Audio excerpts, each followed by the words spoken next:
तो कल हम ये पढ़ रहे थे, जो आज चिंतन कर रहे हैं वो ही अगले श्लोक में कहा जा रहा है। अनन्यास चिंतयन्तो माम ये जनाः पर्युपासते तेषां नित्याभियुक्तानां योगक्षेमं वहाम्यहम्। एक पुस्तक लिखी है इन्होंने, वो है प्रभु आश्रित,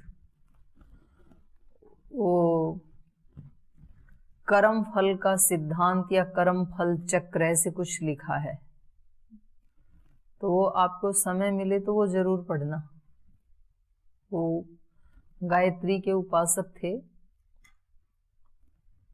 मतलब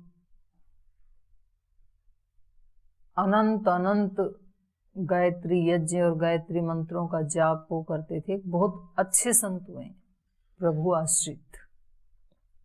उनकी पुस्तकें हैं, एक तो गायत्री रहस्य पुस्तक है उनकी, एक ये है कर्मफल का चक्र है या कर्मफल का सिद्धांत है, ऐसे है, कर्मफल पे है। वो पुस्तक पढ़ने योग्य है। तो इस तरह के हमारे जो प्रश्न हैं वो पढ़ने के बाद फिर नहीं रहते हैं। तो ये कह रहे हैं, अनन्यास चिंतयन्तो माम ये जना पर्युपास्ते तेषां नित्याभियुक्तानां योगक्षेमं वहाम्यहम्। जो अनन्य रूप से मेरा, अनन्य भाव से, अनन्याः चिंतयन्तः, अनन्य भक्ति वाले, निरंतर मेरा चिंतन करने वाले। अनन्य मतलब जिसका अन्य कोई आश्रय नहीं है, जिसका अन्य कोई सहारा नहीं है, जो किसी अन्य के ऊपर विश्वास नहीं करते हैं, केवल ईश्वर पर ही विश्वास करते हैं, ईश्वर को ही अपना आश्रय मानते हैं, अपना सहारा मानते हैं। वो लोग, वो अनन्य भाव से निरंतर चिंतन करने वाले, चिंतयन्तः निरंतर चिंतन करने वाले, ये जनाः जो लोग, माम पर्युपासते मेरी उपासना में लगे रहते हैं। मतलब इसका ये मतलब नहीं है कि वो कोई भी लौकिक कार्य नहीं करते हैं, पढ़ाई भी नहीं करते हैं, नौकरी भी नहीं करते हैं, खेती भी नहीं करते हैं, बिजनेस व्यापार भी नहीं करते हैं, ऐसा नहीं है।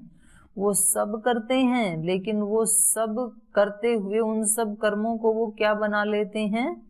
प्रभु भक्ति बना लेते हैं, ईश्वर स्तुति बना लेते हैं, ईश्वर की उपासना बना लेते हैं उन सारे कर्मों को। तो फिर उनकी भक्ति 1-2 घंटे की नहीं होती है, 24 घंटे की ही भक्ति हो जाती है, क्योंकि वो उस भाव में रहते हैं। तो ऐसे जो लोग हैं, ये जना माम पर्युपासते, पर्युपासते मतलब परि उपासते, सब तरफ से मेरी ही उपासना करते हैं। सब तरफ से मतलब जो भी वो कर्म करें। कबीरदास बोलते थे ना, जहां जहां जाऊं वो तेरी परिक्रमा, जो जो बोलूं वाणी से वो सब तेरा गुणगान। तो वो जो भी हम कर्म करें वो सब क्या हो जाए? हमारी पूजा। शरीर से कोई काम करें तो हम ये भाव रखें कि ये मैं तेरी शरीर से पूजा कर रहा हूं। मान लो कोई किसान खेत में हल चला रहा है, तो उसका ये हल चलाना क्या हो जाएगा? शारीरिक पूजा, यदि वो उस भाव में है तो। कोई व्यक्ति पैर से कोई काम कर रहा है तो ये क्या हो जाएगा? उसका शरीर से पूजा। हाथ से, पैर से, शरीर के किसी भी अंग से कोई कार्य कर रहा है तो। वाणी से कोई व्यक्ति कोई प्रवचन दे रहा है, कोई पढ़ा रहा है, कोई किसी को धैर्य दे रहा है, जो भी वाणी से कर्म कर रहा है, वाणी भी एक इंद्रिय है, तो ये क्या हो जाएगा? उसका वाणी से पूजा, शरीर से पूजा, वाणी से पूजा। और जब खाली बैठा है और लोक के बारे में भलाई की सोच रहा है और ये सोच रहा है कि लोका समस्ता सुखिनो भवन्तु, माने हे ईश्वर तेरा ऐश्वर्य तो अनंत है, ये हम सब लोग भी जितनी जितनी हमारी अभिलाषाएं हैं वो सारा हम प्राप्त कर लें तो भी ईश्वर का खजाना खाली नहीं होने वाला है, क्योंकि वो अनंत है। लोक में तो व्यक्ति क्या सोचता है? ये मेरे से आगे नहीं जाना चाहिए।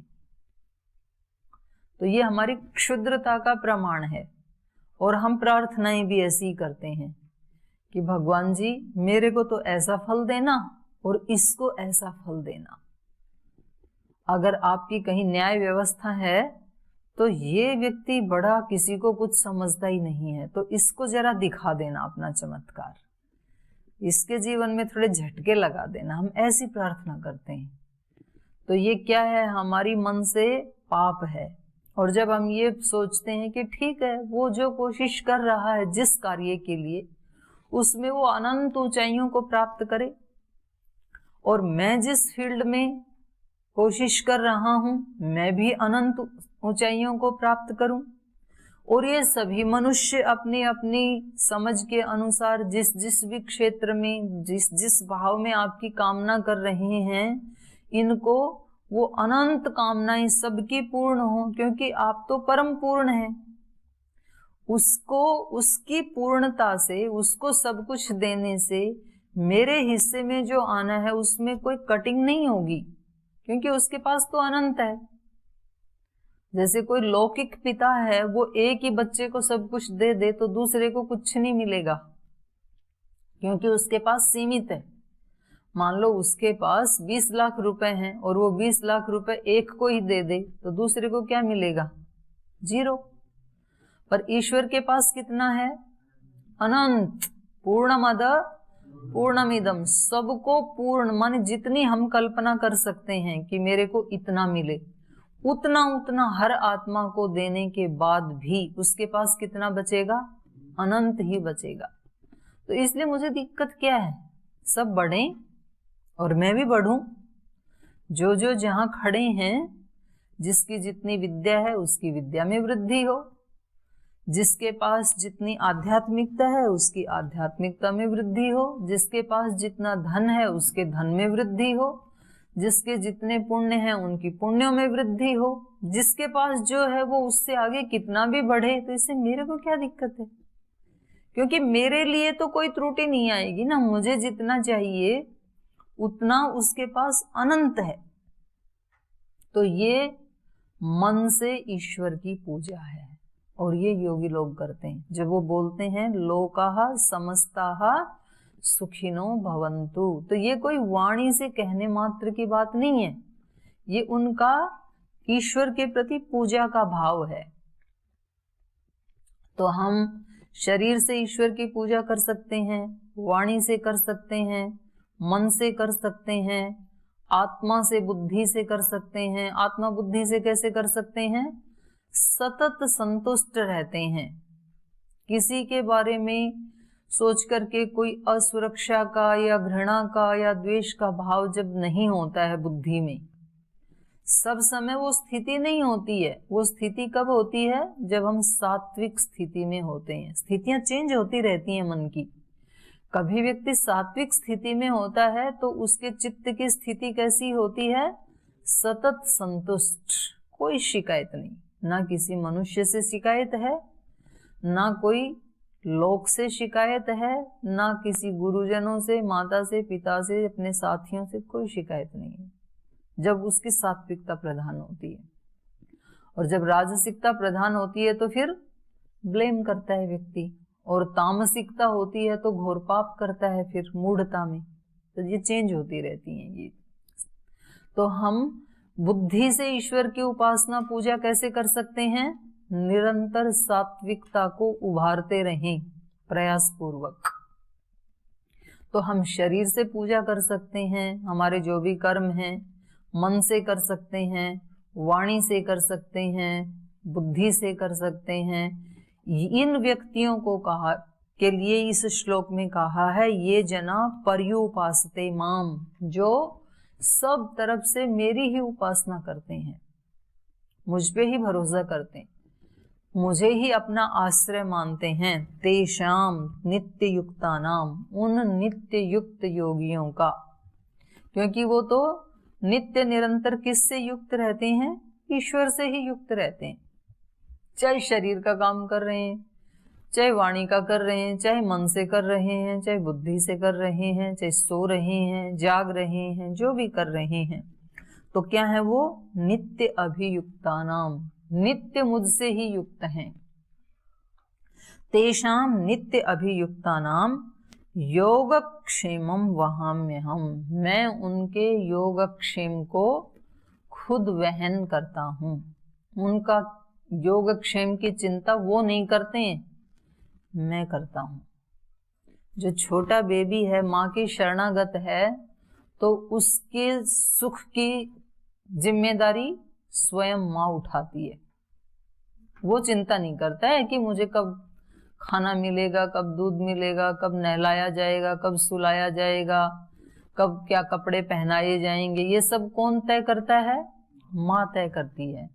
तो ऐसे जो नित्य अभियुक्त हैं, ईश्वर की अनन्य शरणागति में रहते हैं, उनका योगक्षेम, योग कहते हैं जो उनको प्राप्त है उसकी रक्षा, और क्षेम कहते हैं जो अप्राप्त है उसकी प्राप्ति। जो उनको पहले ही प्राप्त है उसकी तो मैं रक्षा करता हूं, और जो उनको अप्राप्त है वो मैं उनको प्राप्त करवाता हूं। तो क्या इस प्रकार के जो उपासक हैं उनके जीवन में कभी कोई दुख, क्लेश, प्रतिकूलताएं नहीं आती हैं क्या? आती हैं कि नहीं आती हैं? आती हैं। तो फिर योगक्षेम का निर्वहन कैसे हुआ?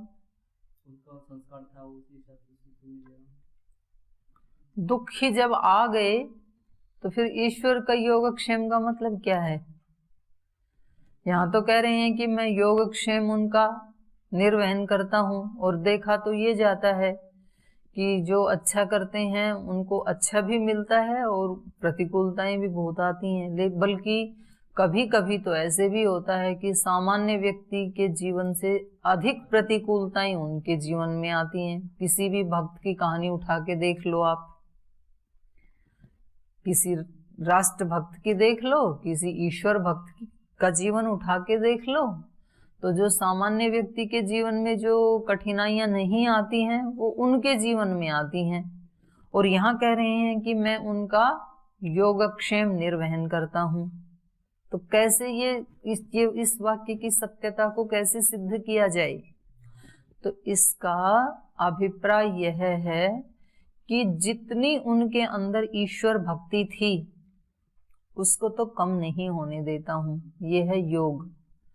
और उससे ज्यादा उनकी भक्ति बढ़ती चली जाए, ऐसी परिस्थितियां उनके जीवन में लाता हूं, ये है क्षेम। प्रतिकूलता आएगी तभी तो वो अपलिफ्ट होगा, बहुत सारी अनुकूलताएं आएंगी तो नीचे चला जाएगा वो व्यक्ति, प्रमादी, आलसी हो जाएगा। तो जिसके चित्त में जितनी ईश्वर भक्ति है, जितनी राष्ट्र भक्ति है, भगत सिंह के जीवन में जितनी राष्ट्र भक्ति थी, और उसके जीवन में कोई भी प्रतिकूलता यदि नहीं आती तो फिर वो इतने बड़े राष्ट्रभक्त नहीं कहलाते। राम के जीवन में जितनी सात्विकता थी और उसके जीवन में यदि एक भी प्रतिकूलता नहीं आती, वनगमन नहीं होता, तो फिर वो मर्यादा पुरुषोत्तम राम नहीं बनते, एक राजा की तरह जीवन जी के चले जाते। तो ये ईश्वर का योगक्षेम है। तो जो मैं पहले एक बात बता रही थी कि जब भी हमारे जीवन में प्रतिकूलता आती है तो उसके दो कारण होते हैं। पहला कारण, या तो कोई मेरा ऐसा कर्माशय रहा होगा और वो अपना फल दे करके अब पूरा हो गया, छुट्टी हो गई, अच्छा है, हम पूर्ण हो गए। और दूसरा, ईश्वर मुझे कुछ उठाना चाहते हैं ऊपर, कोई बड़ी जिम्मेदारी देना चाहते हैं। जहां मैं खड़ा हूं, जितनी मेरी सामर्थ्य है, उस सामर्थ्य को बढ़ाना चाहते हैं, इसके माध्यम से अगली कक्षा में मेरा प्रवेश करवाना चाहते हैं। मैं 12वीं कक्षा में था ना, तो अभी फर्स्ट ईयर में पहुंचाना चाहते हैं मुझे, इसलिए मेरे जीवन में ये आया है। तो केवल ये दो ही भाव रखने चाहिए जब प्रतिकूलता आई। तो ये ही योगक्षेम है जो गीता का है। जो उसके पास है उसकी ईश्वर रक्षा करता है, और जो उसको अप्राप्त है अभी, श्रद्धा, भक्ति, सात्विकता जो बढ़नी चाहिए उसके जीवन में, वो फिर ऐसी परिस्थितियां आती हैं उसके जीवन में जिनके माध्यम से वो फिर उसकी बढ़ती चली जाती हैं अच्छाइयाँ। तो हर तरीके से, और इसका ये अर्थ भी नहीं है कि उनके जीवन में कोई सांसारिक खुशी आएगी ही नहीं, वो भी आएगी। तो वो तो है ही, लेकिन प्लस प्रतिकूलता भी जब आती है तो उसमें भी उसका क्या होता है, कल्याण ही होता है निश्चित रूप से। जो नित्य अभियुक्ता नाम, जो नित्य ईश्वर से युक्त रहता है, इसलिए उसका अकल्याण कभी हो ही नहीं सकता। इसलिए दूसरे अध्याय में भी आया था ना, मैंने कहा था कि इसको मोटे अक्षरों में लिख करके अपने कमरे में टांग लेना। क्या था बोलो? हाँ बोलो, पूरा बोलो। न ही कर्मकृत कश्चित दुर्गतिन तात गच्छति। उसकी कभी दुर्गति नहीं होती है। नहीं लिखा ना आपने?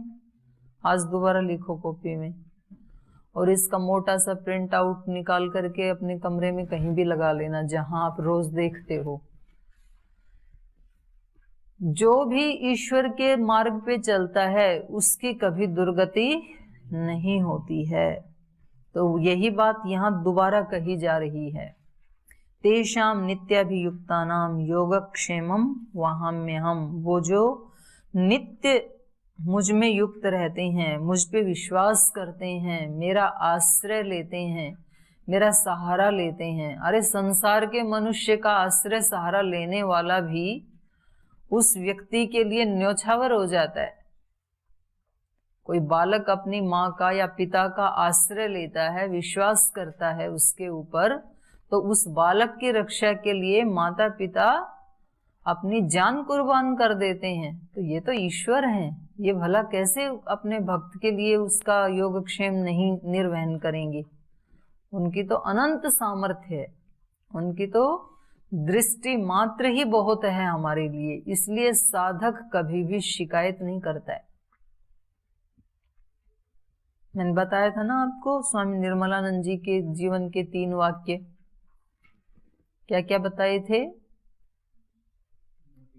नो डिमांड, वो कभी डिमांड नहीं करता है, क्योंकि जो मिला है उसको वो कहता है मेरी औकात से ज्यादा ही मिला है। नो डिमांड, नो कंप्लेंट, कभी शिकायत नहीं करता है। जो आपने दिया है मेरे को, जरूर उसमें कोई भलाई ही होगी, भले ही मैं नहीं समझता हूँ।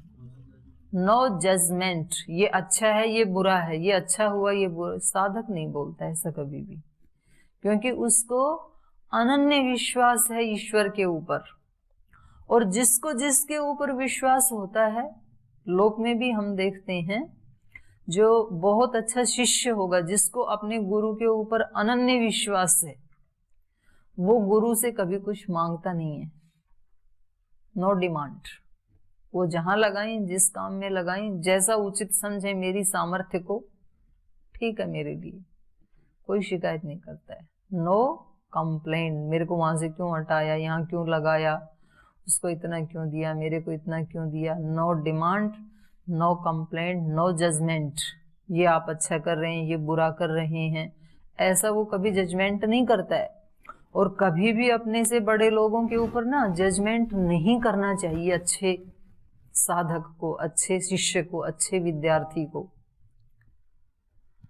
पहाड़ के ऊपर यदि कोई छोटा मोटा कभी कोई खड्डा भी आ जाता है, तो भी उसकी ऊंचाई पृथ्वी से तो ऊपर ही होती है ना। जब आप पहाड़ पे चढ़ते हैं तो कभी कभी बीच में कोई आ जाता है ना, उसमें भी होल, लेकिन पृथ्वी तल से तो ऊपर ही है ना अभी भी वो। तो कभी हमें स्थूल दृष्टि से ये लगे कि ये तो ठीक नहीं कर रहे हैं हमारे से जो बड़े हैं, तो भी कोई बात नहीं, तो भी हमारी चेतना से तो उनकी चेतना हमेशा ऊंची ही होती है। इसलिए कभी भी अपने से बड़े जो हैं उनके दोष दृष्टि नहीं होनी चाहिए उनके प्रति। इसलिए उपनिषद ने भी कहा, यानी अस्माकं सुचरितानि तानि त्वया सेवितव्यानि नो इतराणि। जो कोई आपको हमारे अंदर अच्छा गुण लगा हो तो उसको ले लेना, और यदि कोई दोष दिखाई दे रहा हो तो उसकी तरफ ध्यान मत देना, क्योंकि हम भी मनुष्य हैं, हमारे अंदर भी कोई त्रुटि हो सकती है। संभल संभल के चलते हुए भी कभी कोई ठोकर लग सकती है, तो उसको आप देखना ही नहीं, क्योंकि नहीं तो वो बुराई आप में भी आ जाएगी।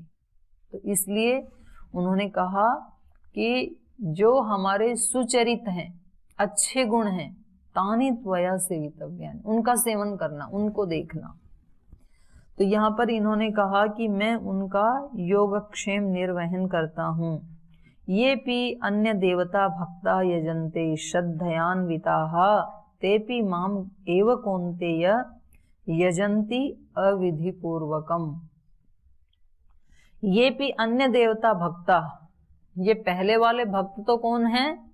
जो अनन्य चित्त होकर के और नित्य अभियुक्त होकर के मेरा ही उपासना करते हैं, मेरा ही चिंतन मनन करते हैं। मुझ सर्वज्ञ, सर्व आधार, सर्वेश्वर, सर्वांतर्यामी, सर्वव्यापक इस रूप में, माने जो मेरा एक स्वरूप है उसका चिंतन करते हैं। ये पहली प्रकार के भक्त जन हैं। दूसरी प्रकार के भक्त कौन से होते हैं? ये भी अन्य देवता भक्ता, जो किसी एक देवी देवता की उपासना करते हैं। कोई दुर्गा की करता है, हनुमान जी की करता है, गणेश की करता है, काली की करता है, शिव जी की करता है, जिसकी भी करता है, किसी एक देवता के भक्त होते हैं ना कुछ लोग। तो कह रहे हैं कोई बात नहीं, ये भी अन्य देवता भक्ता यजन्ते श्रद्धयान्विता, जो श्रद्धा पूर्वक किसी एक देवता की भी पूजा करते हैं, उनको भी यजन्ते, उनकी संगति करते हैं, दान करते हैं। यजदेव पूजा संगतिकरण दानेशु, तो जो उनकी पूजा करते हैं, संगति करते हैं, दान करते हैं देवों के निमित्त से, श्रद्धया माने श्रद्धा पूर्वक, श्रद्धयान्विता श्रद्धा से, ओतः प्रोत हृदय वाले, श्रद्धा से भरे हुए हृदय वाले, अन्य किसी देवता की भी पूजा करते हैं, उपासना करते हैं, या उनके नाम पे कुछ दान आदि करते हैं, ते अपि, वो भी, हे कौन्तेय माम एव यजन्ति, वो भी इनडायरेक्ट रूप से मेरा ही यजन करते हैं।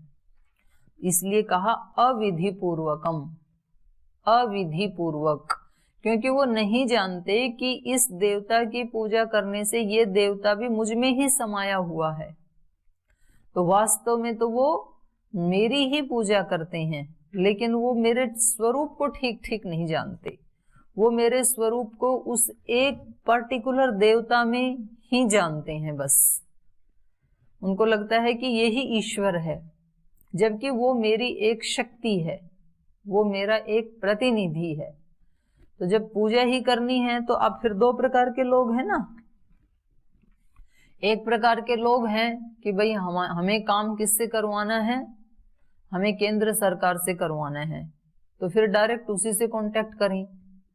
और दूसरे हैं कि जी वहां तक तो उसको तो हम जानते ही नहीं कि केंद्र सरकार भी कोई होती है, हम तो अपने गांव के सरपंच को जानते हैं बस, उसके ऊपर कौन है हम नहीं जानते। तो फिर वो उनके साथ लग जाते हैं, तो फिर वो उनके काम करवा देते हैं। तो वास्तव में तो ये जो चेन है, केंद्र सरकार से लेकर के, राज्य सरकार से लेके, और फिर नीचे एक एक डिस्ट्रिक्ट में और एक एक जिले में, तो सारी एक ही चेन के पार्ट्स है ना। तो वास्तव में तो उसी के उस व्यवस्था के तहत ही वो सब कार्य किया जा रहा है, लेकिन वो उसको नहीं जानते हैं। अगर वो उसको जानते होते तो फिर वो डायरेक्ट उसी से काम करवाते। और कोई काम ऐसे हैं कि जो डायरेक्ट उनसे कहने की आवश्यकता ही नहीं है, तो फिर तो यही कर देगा। लेकिन भाव क्या होना चाहिए फिर कि एक जो व्यवस्था बनी हुई है वो मेरा कार्य कर रही है। तो ये लौकिक उदाहरण तो एक अंश में घटित होते हैं, पूरे पूरे नहीं होते हैं। पर जो ईश्वर की जो शक्तियां हैं, यहाँ तो खंड खंड हैं।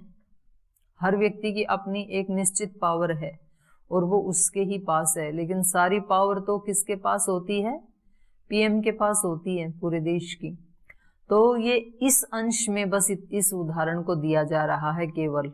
लेकिन अध्यात्म में तो सारी शक्तियां किसकी हैं? ईश्वर की ही हैं। इसलिए जो अन्य देवताओं को भी अत्यंत श्रद्धा से युक्त हृदय वाले होकर के उसका यजन करते हैं, उसका भजन करते हैं, तो हे कुंती पुत्र अर्जुन, वो अविधि पूर्वक, भले ही उनकी पूजा विधि पूर्वक नहीं है, भले ही वो इसको नहीं जानते हैं, लेकिन तो भी वास्तव में वो मेरा ही यजन करते हैं। अहम ही सर्वयज्ञानां भोक्ता च प्रभुरेव च न तु माम अभिजानन्ति तत्वेन अतः च्यवन्ति ते। अहम ही सर्वयज्ञानां भोक्ता, वो जो भी यजन करते हैं, चाहे वो किसी देवता का यजन करते हैं, चाहे वो मुझ सर्वशक्तिमान का यजन करते हैं, किसी भी रूप में करते हैं, उनके सब यज्ञों का अहम ही सर्वयज्ञानां भोक्ता, उन सब को लेने वाला, उन सब का भोग करने वाला, उन सब का भोक्ता मैं ही हूं। तो क्या ईश्वर भी भोग करते हैं क्या? तो यहां तो कहा है अहम एव सर्व यज्ञानां भोक्ता, भोक्ता च प्रभुरेव च, मैं ही उनका भोक्ता हूं और मैं ही उन सब का स्वामी हूं, प्रभु हूं। तो स्वामी हूं ये बात तो समझ में आती है। प्रभु, प्रभु मतलब स्वामी, सामर्थ्यवान, मैं ही सामर्थ्यवान हूं। भोक्ता का मतलब क्या है? भोक्ता का मतलब होता है भोग करने वाला, कराने वाला तो नहीं होता है। तो ईश्वर कैसे भोक्ता हो सकता है? क्योंकि यदि वो भोक्ता है तो फिर करता भी होगा, क्योंकि जो करता होता है वही भोक्ता होता है, यही एक नियम है। तो इसके ऊपर चिंतन करके आना कि ईश्वर भोक्ता कैसे है, ये आपके लिए होमवर्क है। अहम ही सर्व यज्ञानां भोक्ता च प्रभुरेव च, मैं ही उनके इन सब यज्ञों का भोक्ता भी हूं और स्वामी भी हूं, प्रभु भी हूं, सामर्थ्य वाला भी हूं। न तो माम अभिजानन्ति तत्वेन, लेकिन वे लोग मुझे तत्व रूप से जानते नहीं हैं, सत्य रूप से वो मुझे पहचानते नहीं हैं। अतः च्यवन्ति, इसलिए इस कारण से वे लोग क्या होते हैं? श्रेय मार्ग को छोड़ करके प्रेय मार्ग पे चल पड़ते हैं और जर्जरित हो जाते हैं। च्यवन ऋषि का नाम सुना ना आपने? च्यवन मतलब क्या होता है? जर्जरित होना। इसलिए वो भ्रष्ट हो जाते हैं, इसलिए वो श्रेय मार्ग को छोड़ के प्रेय पे चल पड़ते हैं और नष्ट हो जाते हैं। च्यवन माने नष्ट होना। तो वो इस मेरे तत्व को जानते नहीं हैं, इसलिए फिर वो मुझे प्राप्त नहीं कर पाते हैं, फिर वो भ्रष्ट हो जाते हैं। तो इसके बारे में आप चिंतन करके आना। शेष इसके ऊपर चर्चा कल करेंगे।